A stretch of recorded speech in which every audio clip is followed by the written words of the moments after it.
Okay, so let's just get right into it.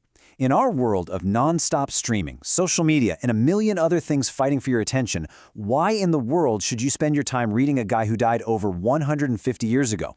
It's a fair question, and that's what we're going to dig into today. Why does Charles Dickens still matter so much? All right, first things first, we've got to bust a few myths with what I call the Dickens paradox.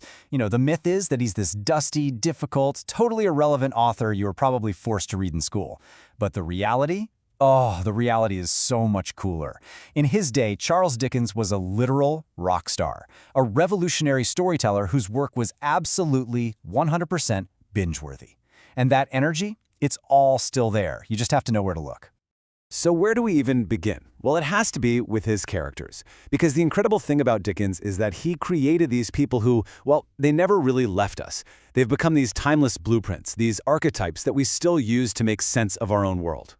I mean, take this guy. You don't even need to have read a single page of A Christmas Carol to know exactly what a Scrooge is, right? The name itself is now the universal shorthand for a miser, a grump, a total killjoy. Think about that for a second. That's some serious power. When one of your characters becomes so famous, he literally becomes a word in the dictionary. But, it's not just about simple one-note caricatures. Not at all. Look at a character like Estella from Great Expectations, or her guardian, Miss Havisham, who's just frozen in time in that decaying wedding dress. These aren't just characters on a page. They're these incredibly deep dives into what trauma does to a person. They show us how the past can wound us, how it can bend us and break us, and the painful long journey it might take to find a better shape. We see versions of them everywhere in the stories we tell today. And that's the real magic here. His characters feel so alive because they aren't just one thing. They are complicated, psychologically messy, often morally kind of gray. And, this is so important, they are capable of profound change. I mean, just think about Scrooge's journey. They're not just individuals, they're mirrors, reflecting all the contradictions of the society they live in, the absolute best parts and the absolute worst. But here's the thing, these amazing characters weren't just for our entertainment. Dickens put them to work. He was a passionate social crusader, and his novels, they were his weapons in the fight for justice. You could honestly say he was the world's first true influencer.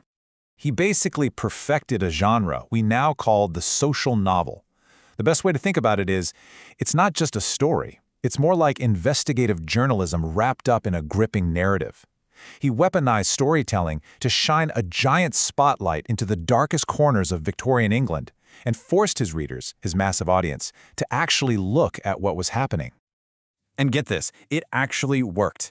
This wasn't just some vague hope. His books had a direct, measurable impact on the world. Take his novel, Nicholas Nickleby.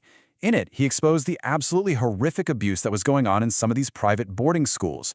The book became a national sensation. It created this huge public outrage, and that outrage forced Parliament to launch investigations, and eventually, new laws were passed to protect children. A novel, literally, changed the law. That's real influence. Okay, but let's tackle the biggest complaint everybody has, right? His books are just so long. Well, we need to totally reframe that.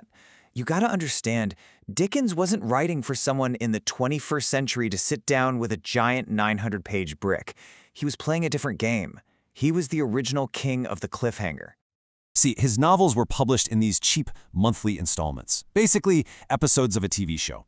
And each part would end on this huge, dramatic moment that would leave the entire country talking for a month, just desperate to find out what happened next. He was, for all intents and purposes, the showrunner of the 19th century's biggest hit streaming series.